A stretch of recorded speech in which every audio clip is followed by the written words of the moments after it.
Welcome to another edition of AV Rant. I'm Tom Andry, Associate Editor of Audioholics, and I am here with Rob H. This is AV Rant, the show where we answer your questions about all things home theater and audio video.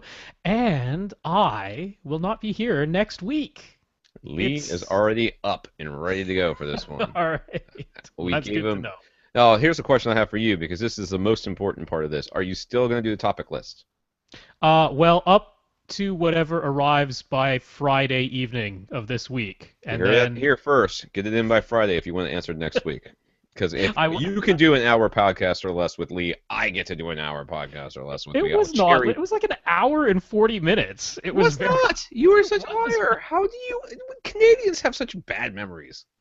It was much longer than an hour when I podcasted with Lee, but yes, I will include everything up to what I received by Friday evening in the topic list. However, I'll be forwarding Tom any emails that come in after that, so it's all on you, Tom, after that point. Yeah, yes, I know. Don't put it on me. Happening. It is crazy busy around here right now, okay? It is crazy. First of all, I have 3 sons, one of which is going into middle school next year and is trying to take an entire year's worth of math between now and June, so that he can be a year ahead. So that's a lot of fun around here when he's trying to do that. There's a lot of crying. Some of it is by him, but mostly by me and my wife. There's a lot of yelling, mostly by him, but sometimes by me and my wife. And it's it's just I got so much stuff on my plate. Kids are throwing up. I had sick kids last week. I had I don't know. I had stuff. And I'm really sorry the podcast took so long, but that's exactly why. If I don't get it done by like Wednesday, then usually it sort of slides into next week. I try. It was a while before the audio version came out. I try every day. Every day I try to put the podcast out. It just doesn't always happen. And I apologize for that. I'm a bad person, and you guys can all hate me for it. But we do have some listeners of the week, and this is the AV podcast that answers your AV and home theater questions, and we do that by getting your questions. And you can give us your questions by emailing us at rob@avrant.com, tom@avrant.com. You can go to the website, which of course is www. What was it again? Oh yeah, avrant.com. You can go to facebook.com/avrantpodcast. That's all one word. You can Twitter us at @FirstReflect for Rob and at avrant_Tom for me. Those of you who don't know, I had about 6 months ago, I had knee surgery where they replaced my ACL. I've been unable to climb, which is how I hurt my knee in the first place, for 6 months. And just a week and a half ago, I got cleared to climb. So sometimes these podcasts on Tuesdays might start a little bit late because I'm climbing. There you go.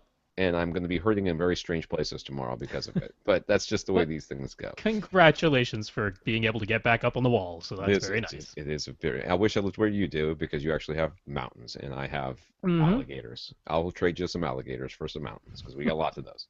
Now, our listeners of the week consist of people who have gone to the website and pressed the buy us a cup of coffee button, and they leave us a PayPal donation, which can be done through PayPal or with your credit card, which is always very appreciated. We use that towards basically paying for the podcast costs, and for occasionally, hopefully, pretty soon, upgrading some of our gear. Because I, for one, would like to not have all this hot mess going on anymore, and I also like to have a light that doesn't make me look like this. Yes. Of course, Gary did complain about our lighting at one point. And, it is not good. I get it. It is not good. I've looked into it a couple of times. Believe me, I have. So I'm counting our little pennies, making sure that we're still going to be able to pay all of our hosting fees and everything like that. But when we get up enough money, we're going to try to fix it. You look okay. I, on the other hand, do not. Let's see. And another way to support the podcast is in some way get the word out. So you might do that by, I don't know, telling us and helping us get onto iTunes. Was it TuneIn Radio? TuneIn, yeah. Yep, we did that. One guy did that. You might put a sticker on the side of your race car. It's always a popular choice with me. Or the side of your race car trailer, or the side of your boat, I guess, if you're into that sort of thing, as long as it's the part that's above the water. Or you just might tell a friend, or you might tell a company that you are buying from, hey, I'm buying this because those guys at AV Rant speak highly of you. And that's always nice. That does help us out. Now, Our listeners of the week this week are Kris. I don't live in a McMansion. It's not his real last name, and it's not hyphenated. It's all one word. Kris, I don't live in a McMansion because we told him he lived in a McMansion at one point. He wrote to both HSU and SVS to ask them questions about what they would recommend for his setup, and he made sure to tell them both that he was reaching out to them because of us. He says that both companies are 10 out of 10 for customer service, with both replying quickly to emails and being very helpful without trying to upsell him at all. Kris had some further questions that we will get into later in the show. And I just want to stress, you do not have to be a listener of the week. You don't have to donate to the show in any way, shape, or form to get your question answered. All you have to do is ask. We will answer it. And if we don't, it's not because we think you're for any malicious intent. It's simply because it got lost in the shuffle. And we're going to see that a couple today. People are starting to realize that we didn't just skip them because we didn't like their question. We really didn't. We will answer. Second listener of the week was Jayson. He did send us a donation, and Jayson, we do appreciate that very much. Thank you very much. Very much so, yes. And as always, as much as we appreciate our listeners of the week, it doesn't get you any sort of priority. You just, whenever the questions came in, whether there was a donation attached to them or not, that's how we answer them. Chronological order, it's very fair. Yes, it's quite democratic, sort of, not really. All right. Little news. I really super duper tried to get Rob a pair of the Oppo PM3 headphones to review for the podcast, and they said no. But they are going to send me a pair. Yay! So we will have some news on them soon. I think he did that because A, shipping to Canada is pain. And blame B, Canada. I've got the PM2s that I can compare them to, so I can give you a really direct comparison. That being said, I just now, before this podcast, reached out to Jayson, who's a guy over at Oppo, and asked him if he would like to be on the podcast. I haven't heard back yet, but he does tend to reply very late at night, so I'm expecting him sometime tomorrow. Hopefully, he will say yes, and we can start coordinating about stuff like that. So if you have an Oppo question, they've got their headphones, which are really popular right now. They've got their the headphone amplifiers, which are pretty popular right now, and or at least people are talking about them. I know that Audioholics is doing a review. It's not going to be by me, but I think Wade Robinson's doing it, and I really like Wade. So he's a great guy. He's also Canadian, by the way, so apparently they didn't mind shipping to him. But whatever. And they also, of course, make all their Blu-ray and other players. Do they have a standalone? They don't have anything else, right? It's just the Blu-ray players. The one with Darby and the one without, and that sort of thing. Yeah, technically they make cell phones too, but they don't sell those on the North American version of the website because I think they're like China only or something like that. It's kind of a weird thing. I really need a new cell phone. I say need in the most not needy sense. I just really would like one because mine's getting slow. All right. First world problems. First world problems. That's right. Still makes calls. Speaking of which, first world problems. Oh, Apple. Apple. Did it really say $17,000 in this note right here? $17,000. I mean, that is the most expensive variant of their Apple Watch. The least expensive. So the iWatch is coming out April 24th. You can get the app now. Everybody knows about this, but it starts at $350 and goes up to what's the 17 grand dipped in the blood of virgins or what? It's rose gold with a solid gold band in the larger size, which is 42 millimeters instead of 38 millimeters. Seems totally worth it. All of that is worth $17,000, so that you can replace it in like 2 years at the most, because this one's going to be outdated fast, man. 18-hour battery life. 18-hour. You know how there's 24 hours on a clock? You know, it's kind of nice when your clock continues to tell you the time for a 24-hour span. I'm not really down with this whole clock, these whole watches that you have to charge. I have to be honest about that. I have a watch which is broken right now, which really depresses me. But my wife tried to get it fixed for Christmas, and they didn't fix it. It's still broken. Like, she got it wrapped and everything, and I opened it up. I was like, it's still broken. She goes, oh. And that's where it stands. It still stands, still broken. Merry Christmas. Here's your broken watch in a box. But the thought, she did take it in some place to get it fixed. But it's one of those watches where your movement winds it. I see.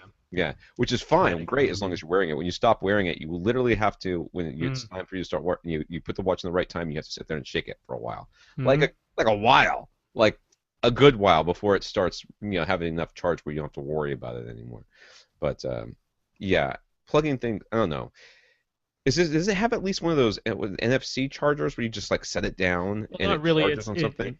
It's sort of related to their MagSafe charging thing on their MacBooks and that. So it's like a magnetic thing It's not the that same.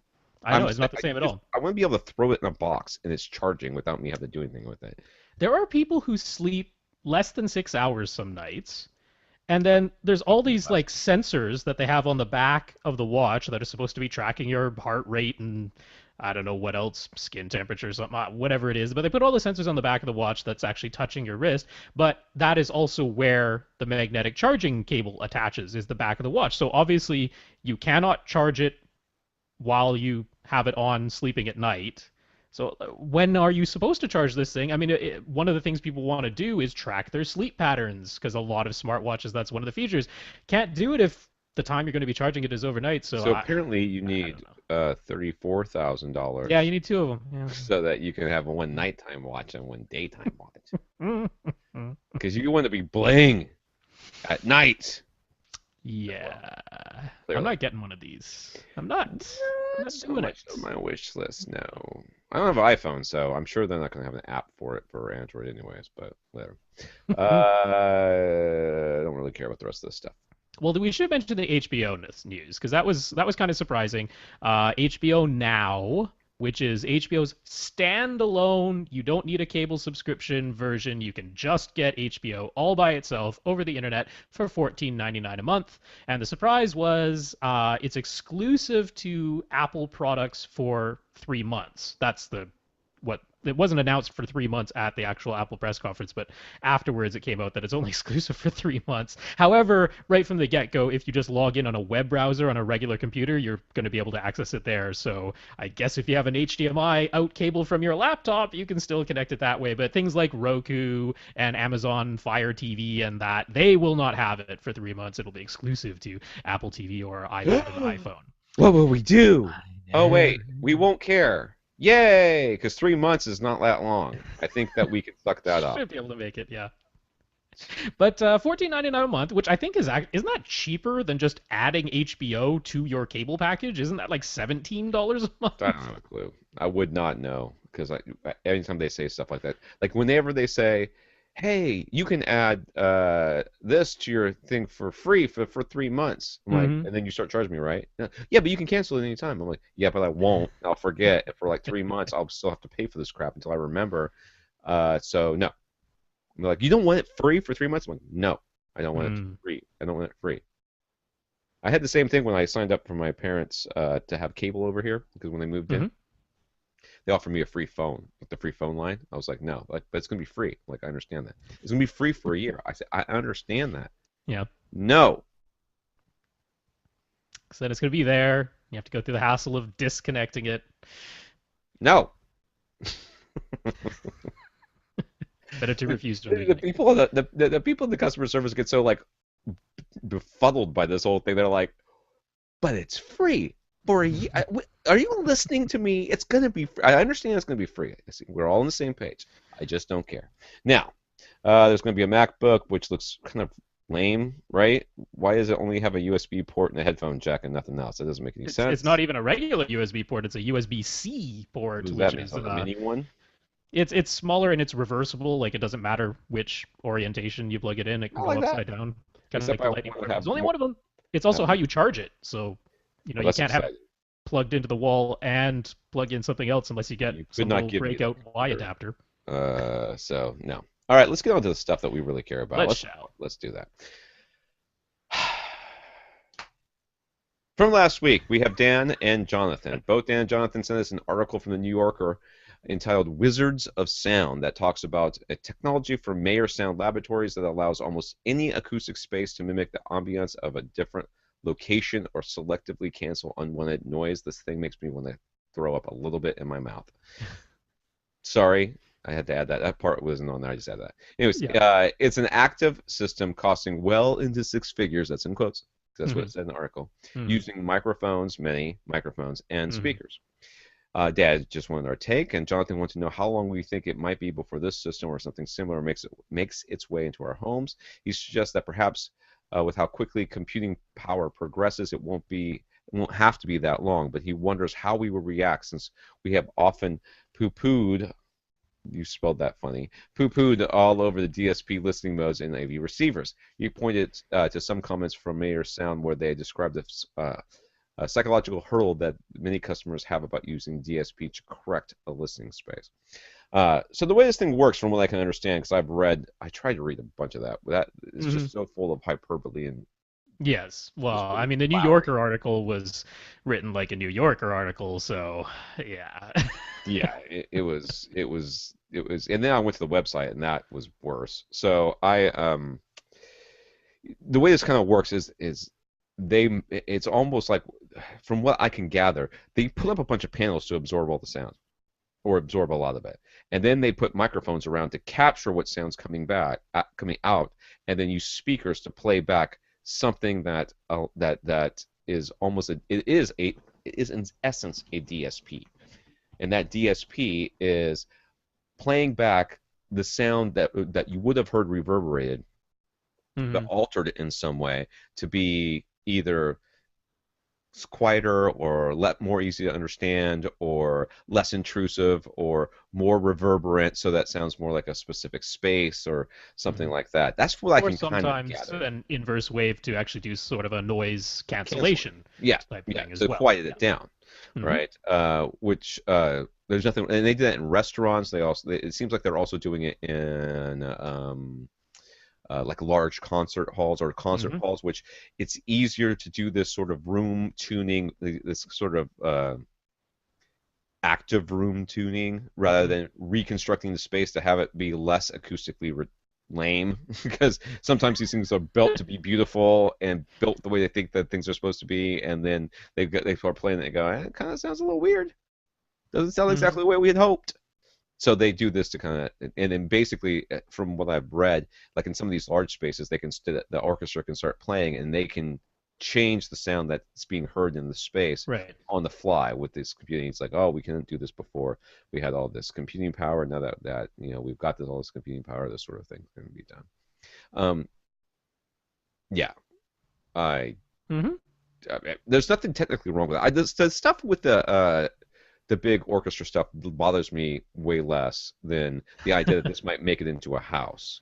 Because this is Oh. essentially a DSP. It's all it is. There's Oh, it's a more advanced version of it. I mean, this yeah. isn't the same thing as like what Yamaha has had in their receivers for ages and ages. I mean, on a really gross level, I suppose it kind of is, but I mean, this is definitely more sophisticated than just adding reverb to a recording. I mean, this is actually taking measurements in real time while it's being played back and then adjusting the output. I mean, the speakers that they're talking about are not like your traditional playback speakers. Your traditional playback speakers, if it's in a theater or an auditorium, those still exist. These are additional speakers layered all throughout the room that are acting more or less as active room treatments. So instead of absorbers and diffusers that just sit there on the wall and do what they're going to do passively all the time, you're using active speakers that alter what they do to the signal to cancel out or add to or reinforce or add extension in the time But domain to reverberate extra they also sounds. add a lot of passive room treatments too, and they put like Yeah. it's like that really fancy stuff where you put the picture on it and stuff like that. hmm And they work with artists and everything else to make sure that hmm they got like the right ambiance for your space or whatever. So they are doing passive treatments as hmm well. So it's interesting. And then Yeah, from I like, mean, if you're using front wide speakers in your system right you're doing now, the same thing. it's a little bit of that. It's a Yeah. little bit of that where you're creating what would be first reflections, but you're actively creating them, controlling when and how loud they emanate from those front wide speakers. So that's a little taste of what they're Yeah. doing in one You particular know, I think in application. small spaces, you can do hmm this as sort of a noise canceling sort of thing. Sure. Yeah. That makes a lot of sense to me because you can send out that inverse wave in order to quiet down the space so that You're hearing your conversation, but people around you aren't hearing. You're hearing the direct Hmm. sound, but you're not hearing the reflected sound from everybody else, or as much. You don't want it to be dead. What they said in the very beginning of the article is that somebody had come in and treated this particular restaurant, and they had over treated it, and it sounded weird and dead. And nobody liked Hmm. it, which can happen for sure. Yep. This kind of is the best of both worlds. You treat it, and then you send it just enough of a cancellation wave so that it doesn't. They describe like every table its own zone. No, every table's got people talking right directly at each other, and then Yep. the stuff that gets bounced off the wall gets canceled out to a certain extent before it comes back, which I But there think was is an a good interesting idea. point, which was that, like, with the passive room treatments, in some sense, it actually made the sound so clear that it was very easy to tell what the people in other booths around you were saying.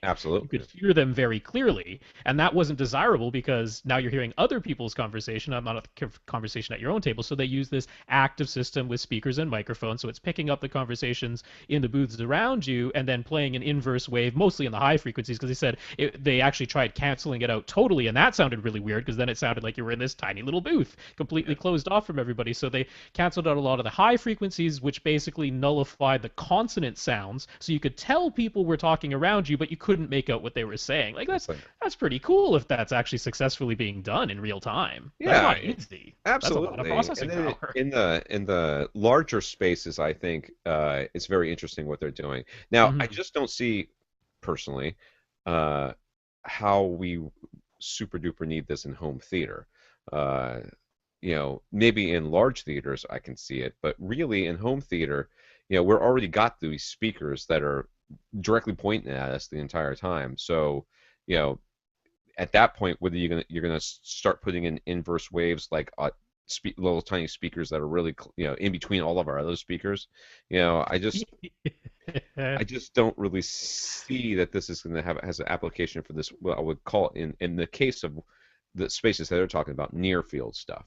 Yeah, Uh, we'll get to 64 speakers yet, won't we? Yeah, you yeah, can just imagine the wife acceptance factor on, like, honey, we need these speakers. No, not to make any more sound. This is actually to cancel out the sound I'm already making. That's why I need more speakers I need on the more wall. speakers. Yes, because That's we the need reason. less sound, and your That's wife's right. going to look, or significant other is going to look at you like you lost your freaking mind. All right, so it's interesting stuff. We'll put some links and you can read up on it. Greg has attempted to position his two SVS PB1000 subwoofers according to our midpoint of opposing walls advice. His Hmm. theater area is 13 by 16, but is open at the back to a kitchen and entryway. A fireplace also blocks the middle of one of his side walls. So Greg wants to know how big of a deal is it if he can't put his subs right at the midpoints. He'd like to know if using diagonally opposite corners would be better. Well, diagonally opposite corners is always a perfectly valid thing to do, right? That's what we always say. Either midpoints of walls, of Yeah, it's opposing not walls, or quite diagonally. as ideal. Yeah. Yeah, but if you can't do that, and most people can't, like I've got mine in opposing walls, Hmm. slightly offset from center, but Mm. offset on either to the opposite side of center, Hmm. if that makes sense. So mirrored So image. one's a little bit more forward than dead center. One's a little bit back of dead center of the side walls, is what Well, you're saying. one's to the left and one's to the right of the front and back walls. Oh, front and back walls. Okay, Yeah, I I'm front and gotcha. back walls. Hmm. So there's nothing wrong with that. So, I mean, Yeah, in Greg's particular case, he sent us some photos, which yeah, was very helpful because we have mentioned this idea of midpoints of opposing walls. However, it's midpoints of opposing walls of the entire acoustic space, and really. that You, little tidbit seems to have not been adhered to in Greg's particular case because he's gone for the midpoints of his theater area, yeah, but it's open at the back, it's open to the left. It looks like there's some stairs back there that might be going upstairs too. So his actual entire acoustic space is quite a bit larger than his theater area. So right away, Greg, you don't have your subwoofers at the midpoints of your side walls. They're already offset because you have to look at the entire open volume of air. yeah. Which is a problem when you have stuff open to stuff, and then you just do the Uh-huh. best you can. Yeah. At that point, you try to get them equally placed away from each other as much as you can, or you just place them. You know, well, in his case, he didn't have a lot of locations, right? Yeah, there's not a ton of options. Yeah, I mean, what's interesting is that this actually relates to what we were just talking about with active sound cancellation, because the whole reason why, if you we're in a symmetrical rectangular room, and you put two subwoofers at the midpoints of opposing walls directly across from one another. The reason that works is because when the wave that came from, let's say your subwoofers at the midpoints of your front and back wall, when the wave that shot out of the front subwoofer reaches the back wall, it does so at the time that the subwoofer on the back wall is pulling in. It absorbs that sound wave and then sends out a sound wave of its own going in the opposite direction. So it's active sound wave cancellation. That's why it eliminates the standing waves, or at least reduces the standing waves in your room. It's like having the best bass trap ever, at least in that one direction. So I mean, there's Dirac Unison. I wanted to mention that since we skipped over that before. Unison is their version of active sound wave cancellation, and it's this idea of using speakers instead of passive treatments to cancel out or control sound wave reflections. So when we're talking subwoofers, that's a rudimentary version of it. That's why having them across the room from one another works. It's preventing what would normally be the sound wave bouncing off the wall and then reflecting back the way it came back into the room. You have an active unit there changing the pressure when that wave arrives so that it basically just goes away, hits the wall, doesn't bounce back. So basically, you need one in the front right corner of your home theater and one in the back left corner of your kitchen. Is what you need. So try to run that up the flagpole and see who salutes it, because I have a feeling you're not going to get a whole lot. I was looking at his setup, and I mean, what he could actually try is like the front left corner of his theater area is sort of like the middle of his acoustic space, going from left to right, because he's got the kitchen over to the left. Yeah. So if you could actually put a subwoofer directly on the back, like not diagonally in any way, like just draw a straight line from the front left corner of your theater to the back of his theater area, which is where there's a couch back there, and put a subwoofer beside the couch to the left of his couch. So both subs will be on the left side of your theater area, but they'll actually be sort of central to your entire open volume of air. From what we can see in the pictures. From what we can see in the pictures, yeah, that's what it looks like. Yeah. So, because diagonally would either be having a sub in front of a door or like what looks like maybe where his dishwasher is. So yeah. I don't think either of those is going to fly. Just remove the dishwasher and get a built-in sub. Dishwasher, got hands for that. Greg also asked us if we were going to use an iOS device as our primary remote control. We opt for the Roomy remote or the Harmony hub. I don't have experience with the Roomy remote. I looked at it, and it seemed like there was a lot of extra gear to buy. $100 for one of the IR blaster thingies. Yeah. It says if you plug directly into a device via Wi-Fi, it can control it directly that way without having to get one of the blasters. But that's only going to work for a couple of devices, unless you have everything that's got some sort of Ethernet connection to it, which in my case right now, I think that's about true. I have I have more experience with Harmony, but I don't really use I don't have an iOS device, but I don't really use the interface on my phone either. I just use the remote because it's so convenient. And it's really quite good. Is it perfect? No, but it is really quite good. And most of the time that there's an issue is because my kids apparently can't press buttons. Yeah, I mean, I know they're physically capable of it. I know they do it all the time. But when it comes to turning the TV off, they're somehow able to turn off everything but the projector. And I'll come in here hours later, and the projector will be idling in the back, and I'll just be tearing my hair out. There goes your bulb. I know. Shut up. Yeah, this is a tricky one. The Roomy remote has the advantage in things that work with IP control. The Harmony has the advantage in almost every other way. That's sort of my opinion on it. The Harmony can control more things than the Roomy can. That's what I was concerned about. I know I wanted to say that, but I don't have any idea because Roomy's like, well, you work with all these devices. I'm like, I don't know. It doesn't sound like all of them to me. But Harmony pretty much works with everything. And Harmony is getting big time into the home automation scene as well. Yeah. They're also the only officially sanctioned thing outside of Sonos that can control Sonos. Yeah. They've partnered up with them. So, I mean, personally, I lean towards Harmony also because if you go the Harmony Hub route, you do also have the option of getting a hard button remote, whereas with Roomy you don't. You're stuck with the touchscreen interface. So, to me, I mean, he's asking what would we do? I would go Harmony Hub. that's what I would do personally. Certainly doesn't mean I think Rumi's a bad choice if that's Oh, what you I lean don't think towards, so but either. And if it's you're for kind of those one of reasons. these Yeah. people that are attached to their phones, I think that's a perfectly valid way Hmm. to go. I personally am terrified that somebody is going to unlock my phone and then start sending nasty emails to people. So I have extremely complicated, like little thing you have to do to get into it, and it Hmm. takes me 3 tries usually to get in. And it's my phone, and I do it like 50 times a day. So I tend to stay away from things that require my phone to be on all the time. Plus, my phone's older and the battery dies, so I would lean towards the Harmony. I think because yes, the remote stuff makes sense to me, like the hard button remote makes sense, but more to the point is that just the you don't yes, you know what you have right now, but you don't know what you'll have tomorrow. Hmm. And when you buy that thing tomorrow, Harmony is far more likely to support it than anybody else. I'm not talking roomies or anybody else. Harmony is just sort of, they want to make sure that they're constantly on top of stuff, so they're adding things all the time. And um, I mean, it works with my Xbox One, it works with the PlayStation 3, it works with all my DVD players, uh, my Denon. I bet you I can get it to control my parents' Aperion audio subwoofer because it has an IR on the front too. So I Hmm. bet it would if I tried. I'm not gonna, You but can okay. certainly learn it if it isn't already in the database. That's true. So, All right. yeah. So new for this week, sort of. Nicholas heard Bill's question from last week, which had gotten lost in shuffle, and realized that the question he had sent had never been answered either. Nicholas, I'm sorry. It's probably my fault. Or maybe Rob's. But it's probably mine. Nicholas has a small dedicated theater room in his basement.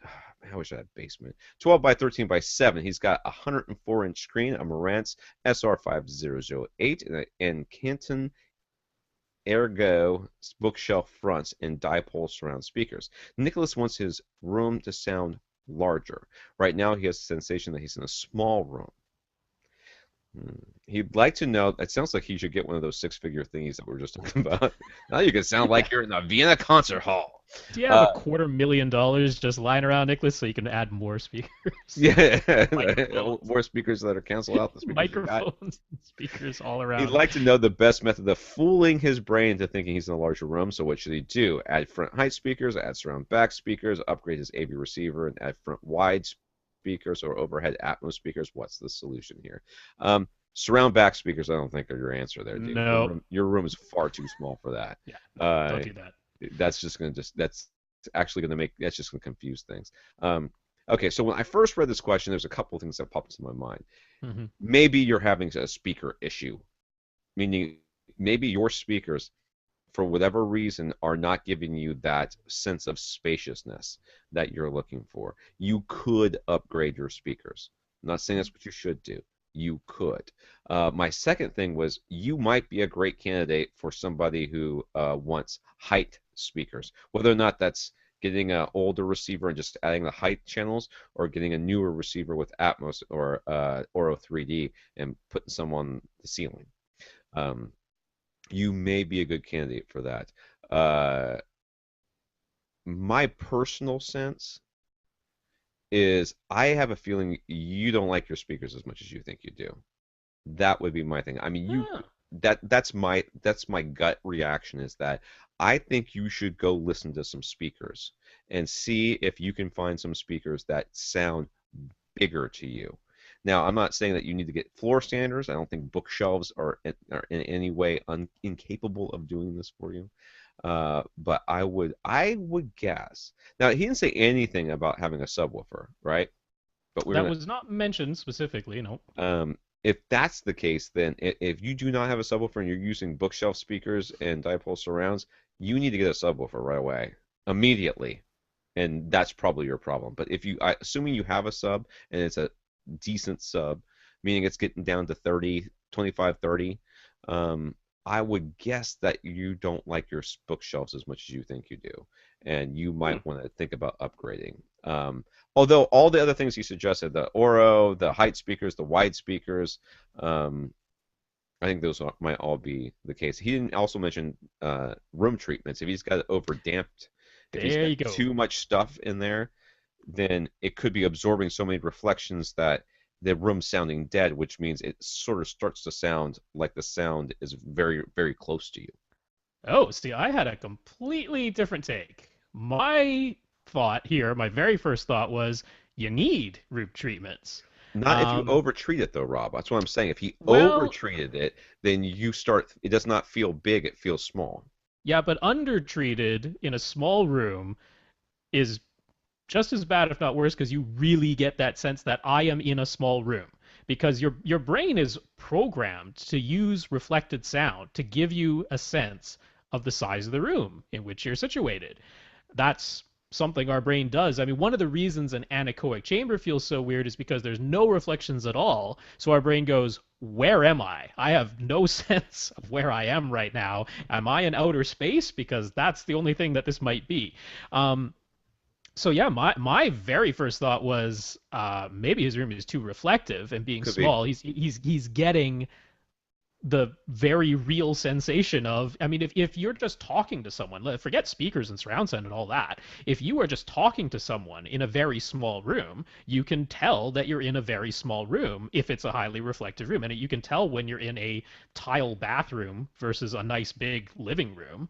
That's easy to tell with your eyes closed where you are by the reflected sound. So yeah, I had a completely different take on this. I don't really think the solution here is adding more speakers. If the situation is that he hasn't done any acoustic treatments to his room, because he might just be getting that very real sensation of those reflections and might need to start absorbing some first reflections in Could his very well room. be. Like you said, he didn't mention a subwoofer. He didn't Yeah. mention he didn't. So there could be a couple of things that are going on Mm-hmm. here. So I agree that if you have no acoustic treatments, that's something you should be looking into. Even at the very least, if you just start, playing around with a couple of things that can absorb stuff at your first reflections and see if that Mm-hmm. makes a little bit of a difference for you. If it makes a little bit of a difference, then getting something that's dedicated is going to make a much better, that's dedicated to the purpose of absorption is going to make a bigger difference. If you have no sub, you have no treatments, well, then those are the things you should be looking at. If you've Mm-hmm. got subs, if you've got treatments, and you've got Mm. a lot of treatments, maybe you should cut some back. If you don't have a lot of treatments, you have just the right amount, you think, and you've got a decent sub, then start listening to some more speakers. If you listen to some more speakers and you think that's not really the problem, then you can start thinking about upgrading and getting a new receiver that will allow you to do the stuff on the ceiling and all that other stuff. Yeah, I mean, Um, by all accounts, that would be the that order I would go.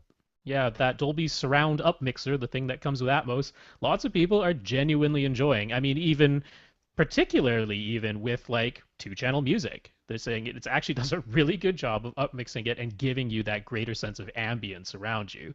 Where the speakers, I mean, again, going back to the thing we talked about first, this idea of active sound control, it's giving you that sense of, oh, there's reflections coming from above me, around me, in an acoustic space that's a different size than my actual room size. But if those reflections are really bouncing around your room like crazy, then that's going to overpower it once again and bring you back to the sensation that you're in a small room, which you are. Yeah, So, yeah. yeah, One of the things absorption does is, acoustically speaking, makes your room seem like a larger space because the reflections are weaker, as they would be in a large room where they had to travel a greater distance before they got to reflect. So that's a little bit of what's going on there, I yeah. think. Yeah. All right, Jonathan. We mentioned him last week a couple times. As predicted, he was emailing us frantically while we were talking. Um, and he had a lot to say about net neutrality. He made the points that it places all of the burden on the ISPs, even though only a handful of giant companies use the majority of the bandwidth. Why should those handful of giant companies not have to provide some of the cost? And why should customers of the ISPs who do not access some of those giant companies have to pay to subsidize the customers who do access those services, i.e., if bandwidth usage goes up in general, everybody's prices go up rather than the subscription rates to the particular services. He also suggests that it removes incentives from the ISPs to provide better service. Everything is equal now, and they don't profit from improving their infrastructure, so why not just let it languish? You see, I think we're in the catch-22. If you let them, if you let them charge more for faster internet service to these few services like Netflix and YouTube and Spotify and maybe whatever Pandora, the ones that use a lot more bandwidth. Mm-hmm. Uh, if you don't let them charge more for them, then everybody has to end up paying. And we're in the situation Jonathan's talking about. But if you do, then they may, they could take it the other direction, meaning that, and I've heard the argument that customers will not allow, like they will not allow their internet service to go beyond a certain point, which means if it's too slow, if they throttle back somebody too much, they're going to complain to the ISPs. Therefore, they can't really throttle back somebody too much before the customer starts to notice and complain. Whereas, and therefore, the higher speeds that Netflix or whatever enjoys will come from that level. Will go from that, the ones that pay more, and then now our subscription cost for Netflix goes up from $7.99 to whatever it is, $8.99, 10 to $10.99 or something like that. Yeah, if they had a thing on Netflix, a tier on Netflix, like, here, you buy this, you get whatever your ISP will let you have. If you get this, we will make sure that you get this all the time, whatever that is. Yeah, the issue is that Netflix is always sort of used as the example here because it's something that a lot of people are familiar with, and it's very easy to tell when bandwidth is being restricted on something like Netflix. But the whole thing that went on with their peering agreements has nothing to do with net neutrality. They can still do that. Because a peering agreement is saying we are going to physically connect our computers closer to your computers with fewer intermediaries between them. That has nothing to do with net neutrality. That still entirely can be done under these new regulations. So this isn't really what we're talking about, because these gigantic companies that just want to provide their service to end users that they can't reach directly, they have to go through some sort of internet service provider. They can still do these peering agreements to reduce the latency and get greater bandwidth by physically connecting their computers to the ISPs more directly. So yeah, there's that side of it. But actually, the point that hasn't been addressed is this net neutrality isn't even really there to protect the giants like Google and Microsoft and Apple and Netflix. It's not there to protect them. It's there to protect the other services, the small services that want to one day try and compete with those giants. And it's saying, hey, look, if these giant companies can just pay an ISP money and get better service, and everyone else is stuck in the slow lane, or the way the ISPs originally put it was, oh, these giant companies can have access to the fast lane. There's a fast lane and a super fast lane. And if you pay us extra money, you can access the super fast lane, and everyone else is still on the fast lane. That's fine. Well, of course, the real way to look at it is no, there's the what you can deliver, and then everyone else is throttled on the slow lane. It's saying unless you're that size, unless you have that kind of money, you can't pay to access the faster speed, so you can't compete. And that's not fair. Yeah, I think the flip side of that, if we're going to be arguing back and forth on this, I'm watching my email to see when it starts coming, is that you don't need to be in the super fast lane or the fast lane or whatever until you reach a certain point. Right. You just don't have, you're not using so much bandwidth that you need to be in that fast lane until you reach that point. By the time you reach that point, then you can pay to be in it. Right. You know what I mean? Yeah. So when you're first to start up, maybe you're not super fast, but you're fast enough for the little bit of content you have, or the content that you have. Or you go through somebody like YouTube before you start serving it yourself. I don't know. I don't really care anymore. Eliezer and Efrain, which is nice that these guys are both E's and both answering the same question. Mm-hmm. Now, Efrain, I know, has been on our Google Hangouts afterwards. I don't know if you guys know, but we record 9 p.m. on Tuesdays-ish. Today was 9:30 because of climbing and technical problems. But Tuesdays, Eastern Time. And after our podcast recordings, we usually do a hangout for whoever's listening and whoever's watching us live. So I know Efrain showed up a couple times. Has Eliezer showed up as well?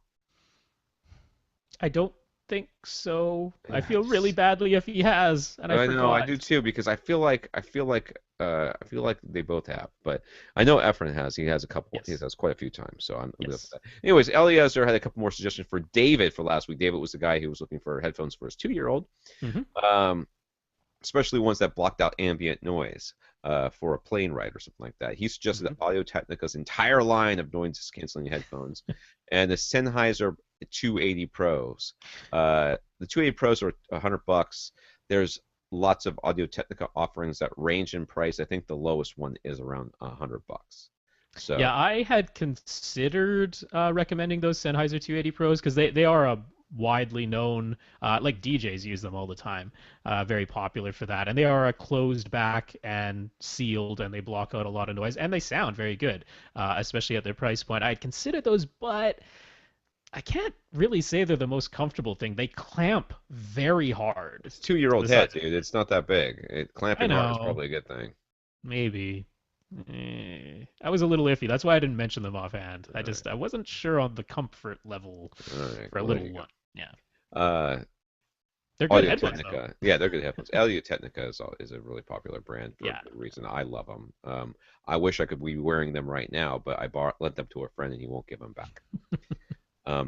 I got the ones with the straight cord, the Hmm. M50s or whatever they are, with the straight cord, and it's Hmm. really really long.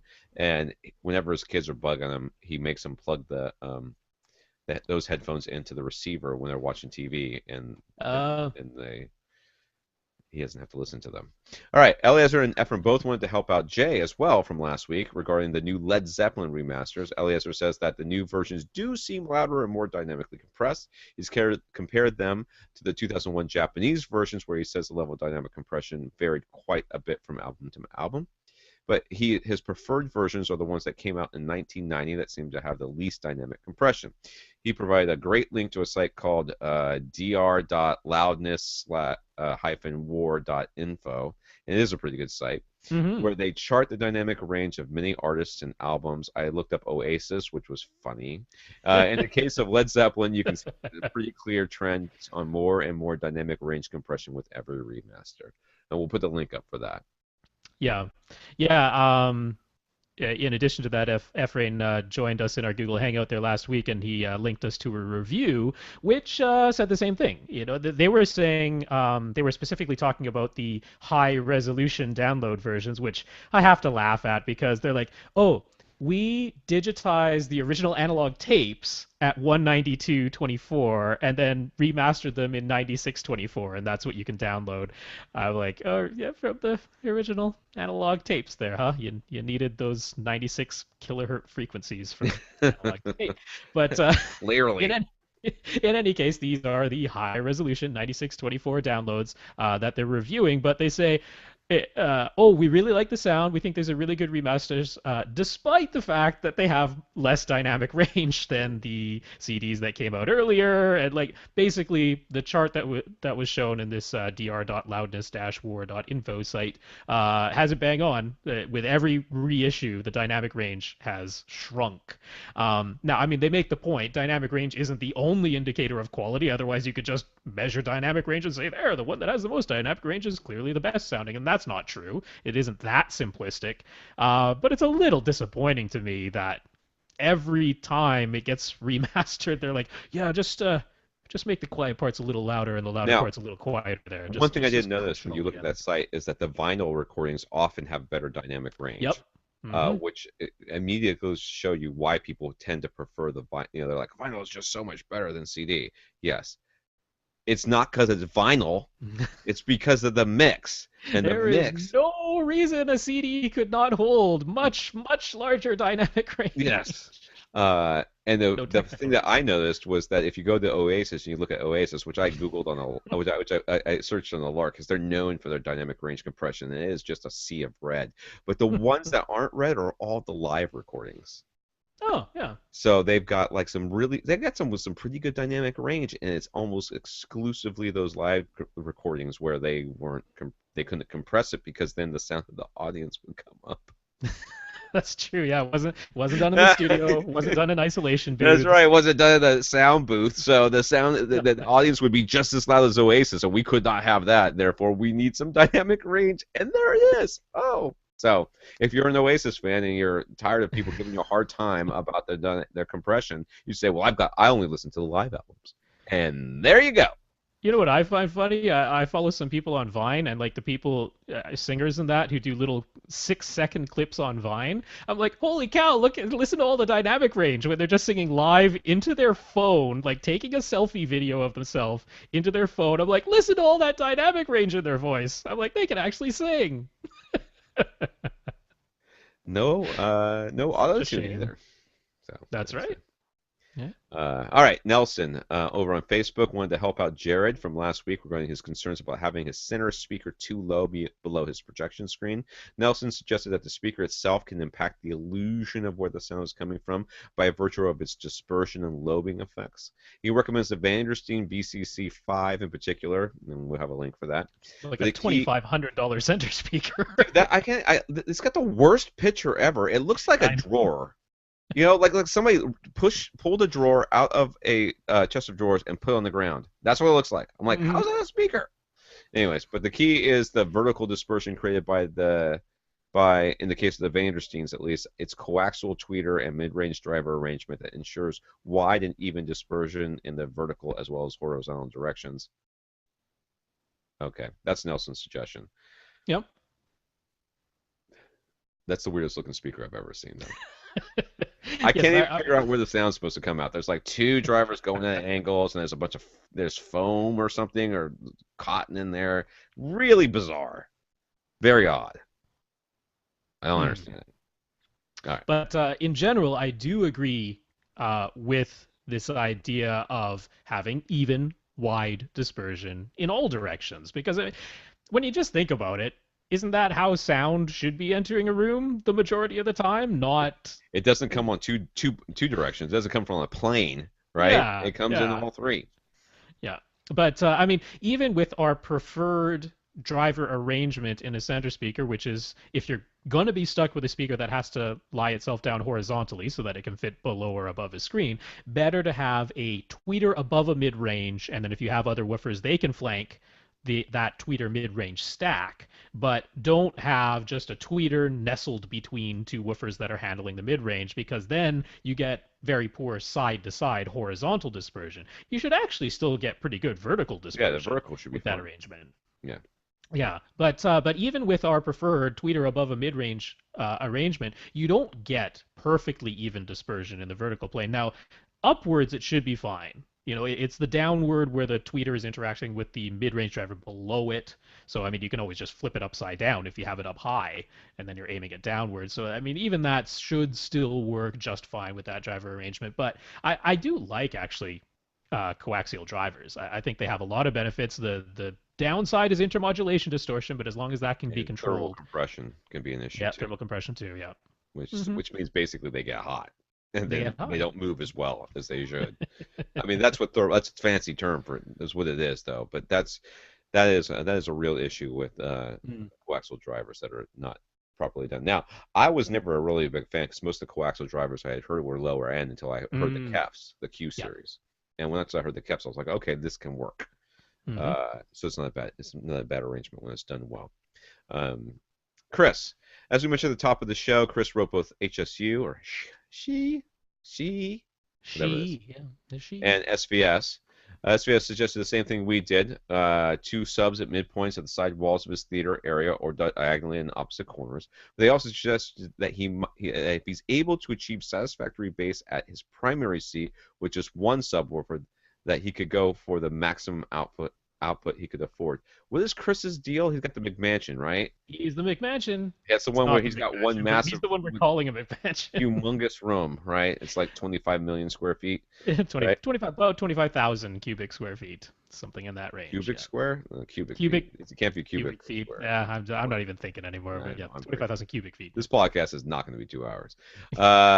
So HSU had a very different suggestion, though. They recommend a pair of their VTF3 Mark V HP or the VTF 15H Mark II, which are the new massive ones, right? They are the massive ones. 15-inch drivers, 2,000-watt peak output, huge cabinets. Yeah, and putting them both at the back of his theater area behind his seats or only 8 inches apart and facing each other. Kris has never heard of such an arrangement, so Kris would like our input on these suggestions. The HSU arrangement in particular, but also the idea of maybe using only one gigantic output subwoofer instead of two. You suggested one gigantic one last time. That's what you suggested, Well, right? that was a little while ago. That was one of my original suggestions, was to have one gigantic one at the back of his theater firing forward so that Yeah, that's what we the talked about last week or the week yeah. before, whenever we did But that, right? Well, we had sort of suggested going with two subs, midpoints of the sidewalls of his theater area, because we're going to be worrying about the standing wave created from side to side. We're not worrying about any Yes. standing waves created front to back, because the back is the other side of his house. Well, okay. So what HSU is basically telling you to do is take two of their subs and turn them into one monster. Yeah. Take two of their monster subs and make it into one monster sub. Yeah. Okay? That's what they're doing. That's why they're 8 inches apart and firing at each other. They're turning them into one ginormous subwoofer. They are trying to get you to pressurize that entire 25,000 square feet. Okay? Now, you have already expressed concerns about this, specifically on whether or not how much structural damage will be done to your home if you do that. And I think that's a real concern, that you should be concerned about that. Really? Because if you put those two subs firing straight at each other, it's going to be like at the very beginning of Back to the Future. All right? It's going to be similar to that. You're getting 6 dB more output than what either sub could do by itself. As if those subs needed 6 dB no more of anything. They have that size of a volume of air. So, yes, that's what they're trying to do. So, basically, SVS's second recommendation of you can get one big sub and put it, and try to place it so that it sounds best at your seat. Mm-hmm. It's essentially what HSU is doing, except they're telling you where to put it, and they're not just going for big. This is basically the Cold War. This is like a Cuban Missile Crisis of subwoofer suggestions. So that's what they're suggesting. That's what's going on there. It's very odd suggestion not to tell you that that's what they're doing, but yes, that's what they're doing. Yeah, I mean, you could also stack them. You could put one on top Exactly. of the other. That's the same thing. Yeah. It would look like a column. Sorry. It would look like the world's ugliest column. You should have to wrap it with carpet or something. I mean, you'd have to do something because it would look so weird back there. Two of these subs, they'd be loud. like 5.5 feet tall or something. I can promise you it can get loud. So, Kris, if you go with that, could you please take a before and after picture when you start running bass sweeps, please? And in fact, if you could set up one of those GoPro cameras both on your body and outside facing your house so we can see whether or not the entire bottom floor starts to flex, because that would be interesting to see. But, yeah. Yeah. If you that would be awesome. Can you imagine? I almost want him to do it. I think I want to go with HSU. I'm going with them. I also think you should get hurricane-proof windows before you do this. All right. Second, Kris also had a question about his surround and surround back speakers. He used to have his M&K LCR 851 speakers up front with M&K surround 550s, part of the 750 series speakers as surrounds. He then upgraded his front speakers, so he put the LCR 851s in the back as surround back speakers. Kris just wants to know, since the LCR 851s are larger and from the 850 series versus the 750 series, would he gain anything worthwhile by swapping the positions with the surrounds? He might have to move the wall mount, so if it's going to require some drywall repair, he wants to make sure it'll be worthwhile. Man, that is alphabet soup that's not registering in my brain. What? So he had speakers up front. He upgraded those speakers up front. So he took the speakers he used to have up front and put them in the surround backs, which he didn't used to have before. He used to have 5.1 and he expanded to 7.1. How big is the actual theater area? I don't remember it being that big. It's not small, but it's not ginormous. I can't remember. Does he need surround backs? It kind of doesn't seem like he needs them. Well, I mean, he's in a situation where he can use surround backs. He's got the space behind his seats. That it's not one of these situations where I'm going, you're doing more damage than good by having surround back speakers. He can use surround backs. I mean, he's basically just asking, right now his surround back speakers are bigger. They're a tweeter woofer. So, they have 2 woofers and 1 tweeter versus his surround speakers on the sidewalls right now, which is just 1 tweeter and 1 woofer. So he's like, it looks a little weird that my surround back speakers are the bigger ones versus the surround speakers. It's just the surround speakers were already there and he never did. He just left them where they were, didn't move them when he changed things around. So he's like, would it be worthwhile to swap them, put the bigger ones on the sides and the smaller ones at the back? No, not really. Yeah. No. That's just, honestly, they're not doing that much work anyways. I just don't really see it. If it were me, my exact answer would be nah. Nah. I mean, M&K's speakers all timbre match each other really nicely. That's the concern. You want them to timbre match. They do. I can't imagine like his surround speakers are actually physically closer to his seats than his surround back And there you speakers. go. So output capabilities aren't the worry here. Yeah. So I mean, if this is going to require you pulling out wall mounts, patching up some drywall, moving the wall mounts, doing like I'm like, you're not going to hear any difference, man. Honestly, at the end, you're going to be like, "Yep, there's still sound over there. Hmm. Yep, there's still sound back there." I think that's exactly going to be your reaction. So no, save your money and your time for stacking two 15-inch Yeah. HSU subwoofers and figuring out a way to cover them with acoustically transparent fabric so that your wife doesn't ask you what the heck is going on back there, and then plug a guitar into them and go. All right. Infinite Gary is having his Runco Q750 LED front projector sent out for repair. What's wrong with it? That was the one where, for whatever reason, there was red and green outlines around things. That's Very a weird looking processor problem, artifact. right? That's Yeah. not a lamp problem. He's wondering what might be necessary in terms of calibration when he gets it back, though. The Q750 is available with a separate video processor controller. All of the calibrations are? Is that a question? He's asking. Are all the calibration settings stored on that controller, and therefore he can just put the projector back in place and retain his previous calibration, or will a new calibration be necessary? If it's got a separate processor and controller, and you're not sending that part back, then yeah, they should be all sorted there. I mean, I don't know. I'm not familiar exactly with that projector, but that's usually the way it works. The Yeah, only I time mean, that you really have to worry about, not the only time, but if you replace the lamp, you need a new calibration. hmm But this is LED. hmm It shouldn't need a new calibration when it comes back unless they replace the lamp. Yeah, as Ray pointed out, with that particular one, apparently, unfortunately, even though it's LED and the light generating part of that projector lasts many, many more hours than a traditional lamp, apparently it doesn't stay completely color consistent throughout its entire life. Oh no, heaven forbid. But that's not really the issue here. This is a little bit tricky because some portion of the image getting turned into the image you see is happening inside the projector. You've got the digital micro mirror device, the DMD, the DLP chip.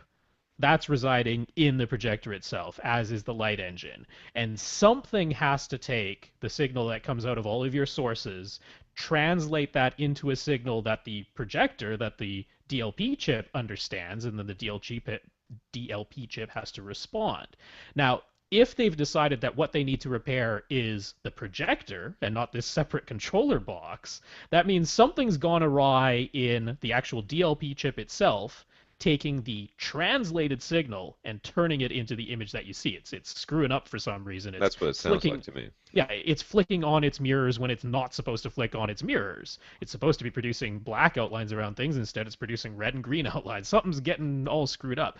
But I don't know. I mean, I really don't know what's responsible for that error. It might be something in the video processor in this separate unit. So if all of it's going in together, I don't know which part is being changed. I don't know which part is being repaired.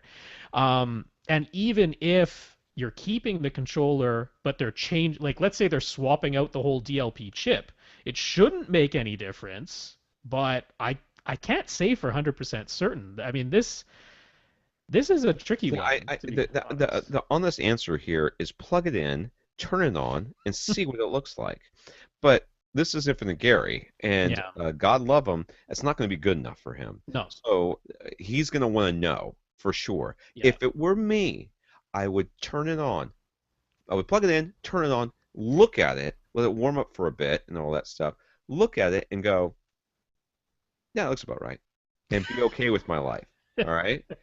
But unless it came up and then people were kind of, orangey or something like that, Mhm. rose colored, well, then I would call somebody for sure, or I would call Clint. That's what I would do. Clint, come over, fix my projector.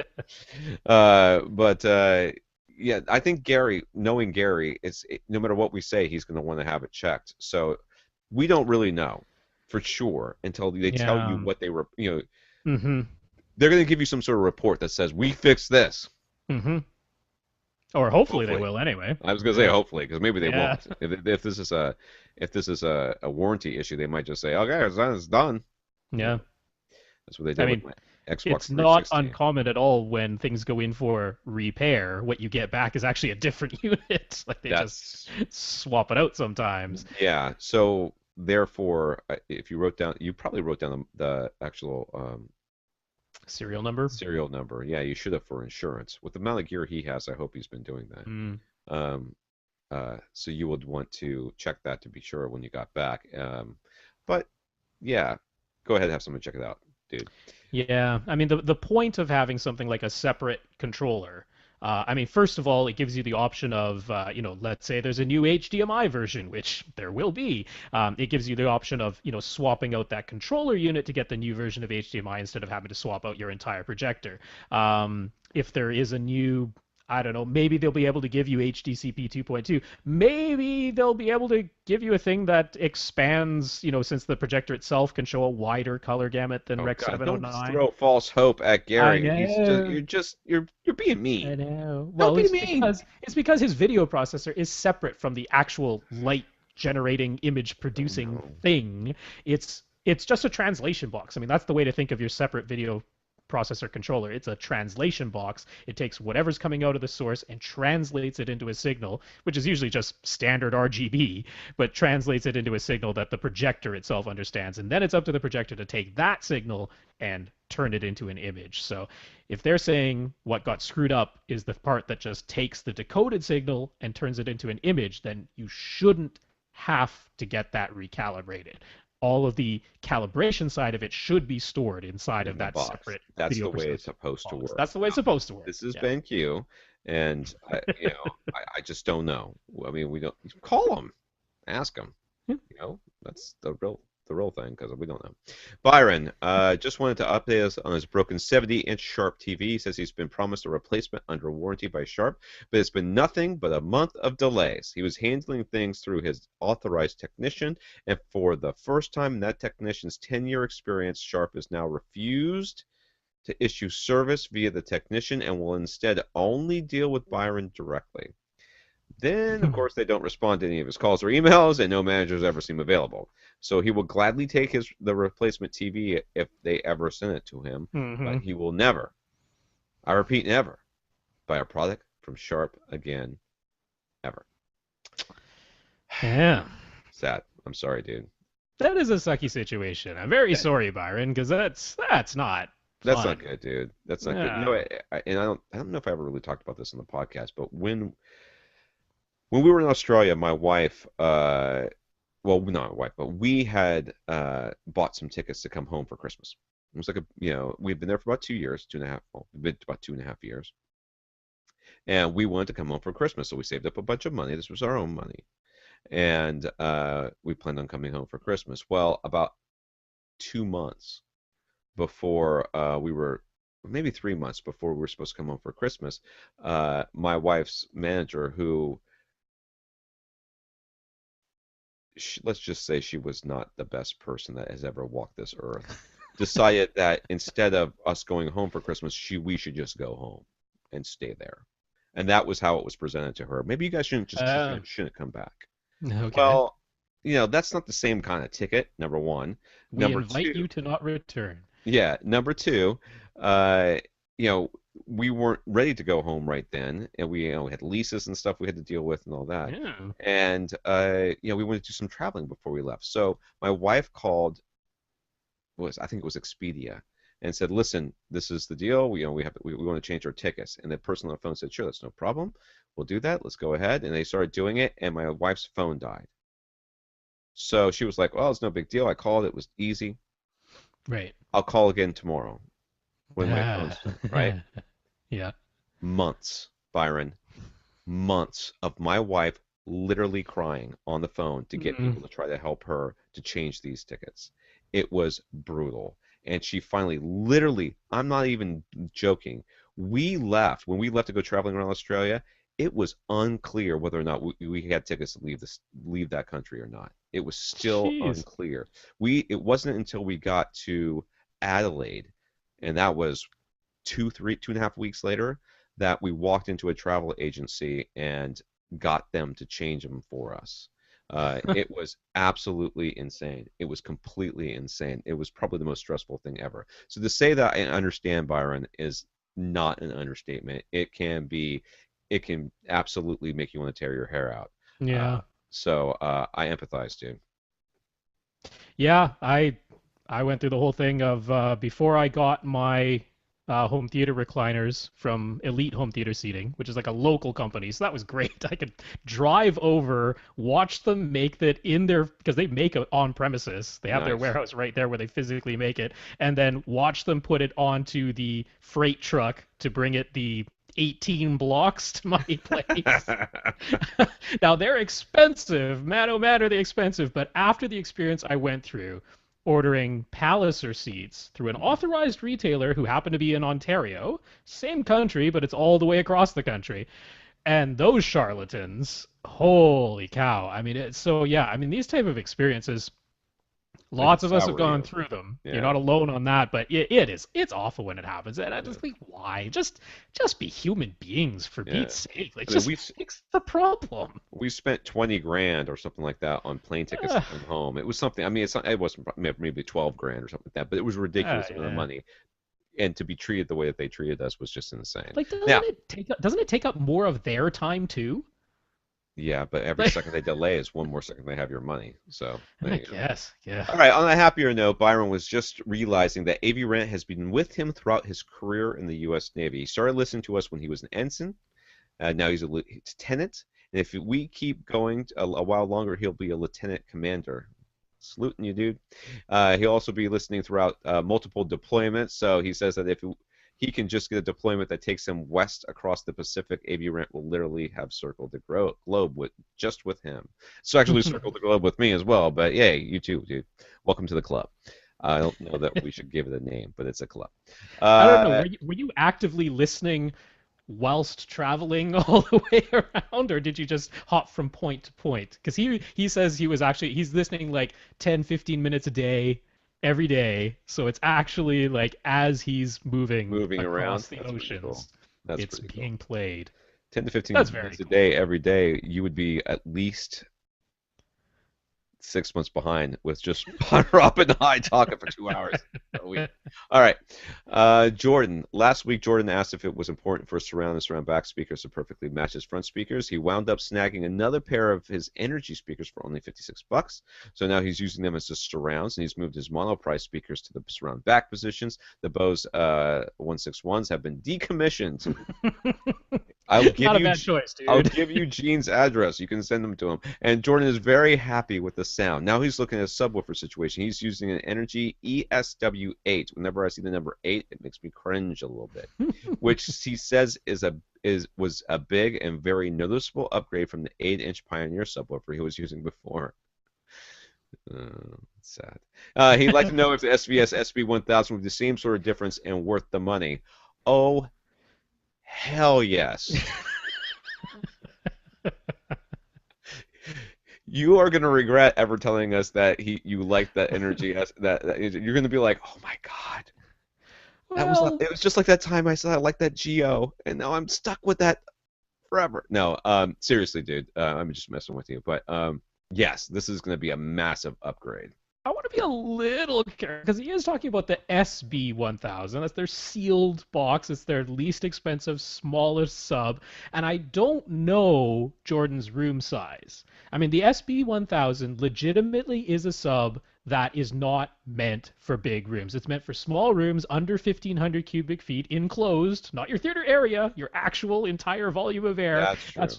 That's the size it's meant for. Now, is it an upgrade over the Energy ESW8? Objectively, yes. It plays lower, even though it's a sealed box. It plays louder. It plays more linearly. It is a better subwoofer. Just plain and simple, it's a But better if subwoofer. you're putting it in a 2,500 Yeah, cubic foot room, you yeah, may say it sounds the same to me. But yeah, pretty close. Yeah, that's the one little bit of trepidation I have because I I don't remember how big his without room knowing was. his room, like if you said the PB1000, I'd be like, yeah, game over. Like PB1000, I don't care what the room size is, it will sound better than the ESW8. Again, the PB1000 is not the be all end all of sheer output. Obviously, they have their larger, more expensive models for greater and greater output and lower distortion. But yeah, if I mean the PB1000 is the same price as the SB1000, so I have a sense. Well, the problem is he's going from that 8-inch sub. If you've seen it, Yeah. it's. I mean, I feel like I could put it in my hand. It actually looks a lot like that KLH sub I got that from for like $100 from. It has a front firing little round port thingy and a down firing driver, and it stands on little plastic legs, and it's cute. It's fine for like a real small office area, and that's what makes me hopefully think that he is in a real small office like area where the SB1000 will crush. But if you are in a much bigger area, then first of all, you should be looking at the ported box, and second of all, you should get into a smaller area if you want to get this SB1. So. Yeah, I have to think part of it is he wants a physically small subwoofer. I have to think that's part of what's going on here. 2000. I mean, SB2000. SB2000. Yeah, SB2000 will crack. It's obviously more expensive too. Yes. So, yeah. So you need to pressurize the room is what you need to do, which is going to lead us into our next question. And if your room is too small and you buy too small of a subwoofer, well, you're not going to notice the difference. And that's what we've heard people before say, I bought SVSs and I didn't really hear a difference. Well, you bought the small ones and you put them in the big room. Like, of course you're not going to hear a difference. You have to pressurize that room, which brings us to Mike. Mike has heard us talking a lot about pressurizing a room with subwoofers lately. He'd like a clearer explanation of what that really means. Are we literally talking about air pressure? And how does having a door either open or close affect this pressure within the room created by subwoofers? Okay. Yes, we are talking about air pressure. We're talking about the fact that you are in an enclosed space. Okay, and we are used in that the pressurizing the room is what's allowing that bass to not escape out into an area where it dissipates to the point where it no longer bounces back with any sort of, or fills that room with any sort of actual power or actual pressure, the kind of pressure that you feel on your chest. That's what we're talking about. If you take a small sub and put it in a big room, especially this SVS where they have a limiter where you can turn it all the way up, but it's never going to get louder than it can actually play. It's just that sound pressure is just going to just go. I mean, because think of it, it's a compression wave. That's what sound is. It is molecules of air bumping into each other because of the energy of the sound wave going through them. It bumps into the one next to it and it snaps back. It bumps, and that one goes forward and snaps back. That one goes forward and snaps back. And you want that to pressurize the entire air volume of your entire room. And once it does that, then when your subs hit at the beginning of one of the Iron Man movies, you feel like your ears are going to pop because that entire room air, the air in the entire room is being pressurized, it's being moved, and it's moved against your skin, it's moved against your ears, it's moved against your hair, it's moved against your pant legs sometimes, which wag around if you got them up high enough. That's what we're talking about. Is that clear? Well, yeah, there's another word for it, or another word that we can use, which is displacement. Yeah. You can very much visualize what's happening in the air in your room as what happens with water, because both are fluids. Again, sound waves are a fluid dynamics problem. They're not like a light wave moving through the electromagnetic spectrum. They are a compression wave in a fluid. So if you imagine putting some vibrating object into water, and it's not vibrating very much, and then you go far away from that source, and there's no walls around you anywhere at all. So that little thing is vibrating, the waves are coming out. If you're really up close to the source of that vibration, okay, there's the waves. But the farther and farther away you move from the source of the vibration, and with no walls around you to reflect any of that energy back the way that it came, it dissipates pretty quickly. The displacement caused by the small vibrations just dissipates really quickly, and there you have very low pressure where you're sitting or standing far away from the source of that vibration. So as you have a larger and larger room, with walls that are farther and farther away from you, and you yourself are sitting farther and farther away from the source of the sound, of the source of the vibration, you need more and more displacement to have the same force hitting you where you are sitting or listening.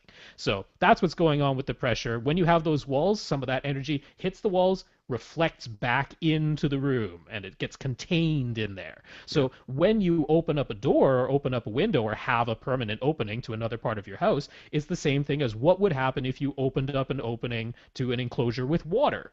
Well, that pressure would escape. It would go out that opening, and you've just lost pressure inside the room because it dissipates out of that opening. It does the exact same thing, sound and air. You're really looking for a subwoofer tsunami. If we're going to go with this water thing, we're going for a subwoofer tsunami. And if you open the door, or you have an opening to the rest of your house where with your big old McMansion, and you're trying to stack these subwoofers, you're going to need a lot of force. You're not going to need like a little stone thrown into a pond to make ripples that bounce around a small room. You're going to need a volcanic eruption, which is what's his name?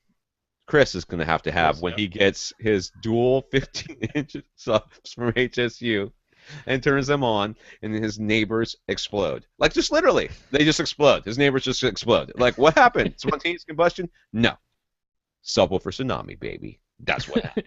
I mean, this is one of the reasons why, in Kris's case, I was talking about a mid-bass module or using two subs and putting them at the midpoints of his actual theater area, because then what he's done is he's moved himself, his listening position, physically closer to the source of the vibrations. Now, those vibrations are going to come out of the subwoofers, they're going to smack into his body and eardrums, and then they're going to go away because he's got this huge volume of air at the back of his room, and all of that pressure is going to be released. Well, I mean, you've heard of the word like a pressure release valve. That's what an opening in your room is. It's a pressure release valve. It's letting the pressure dissipate outside. But by being physically closer to at least the source of the vibrations, you're getting that first amount of pressure. You're just not getting any of the it's bouncing back into the room. It's all just going past you and dissipating and you never only to get one return. hit, basically. And You get one hit. Yeah, basically is what happens. Yeah. Yeah. It's one wave, dude. Anybody can survive one wave. It's the tsunami you're looking for. All right. It's almost 11 o'clock, so we're going to end this. I know we've only been recording for about an hour and 20. Yes, I got like 3 hours of sleep last night. I was convinced we were going to finish all of these. I even left two that came in this morning off of the list, and I felt bad about it because I thought we might run out of content. Oh God, us never. No, this time change thing kind of messed with me, I think, or too much caffeine yesterday. You're not going to blame it on daylight saving. No, I usually don't have a problem, but last night I was up till like 3 o'clock, and then it just was hot and muggy and moist. I think we mentioned that last time, and I wasn't able to sleep. So, all right.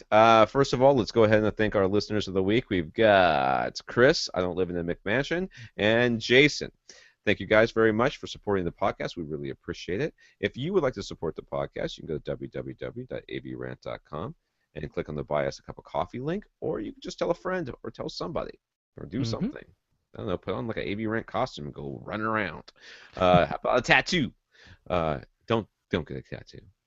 I would not feel good about that. Don't get a tattoo.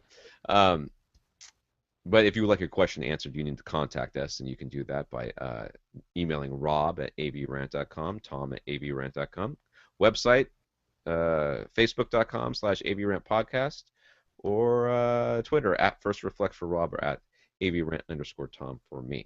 And I should mention, people have gotten in touch with us. There is James B., Abel G., John S., and Nathan W., and then also folks who did write in early this morning. That was Everett and Andrew. Yes. I have received those questions. They will be going on the topic list for next week, because this is definitely before Friday. And I cherry pick next week. That's right. Anybody else, get your questions in. If they're here before Friday, I'll put them on the topic list. But I will not be here. We're going on. Well, I'm hoping we'll be able to enjoy a vacation, because there's still lots going on back here at home that we kind of feel bad leaving behind. But this has been planned for a long while, so I'm gone for 1 week. I guarantee you, because I just got tracking information. I will be getting the Opos the next couple of days, so we will be talking about Opos next week as well. There you go. So there's all your content. All those questions, all those people I just mentioned, nothing's happening. Tom's just talking about. I'm talking about Opos. Opos. All right. For AV Rant, I'm Tom Antry. And I'm Rob H. Now go out and listen to something. All right, guys, the after party will start in about 5, 10 minutes. I'm gonna export first because if not, things tend to crash.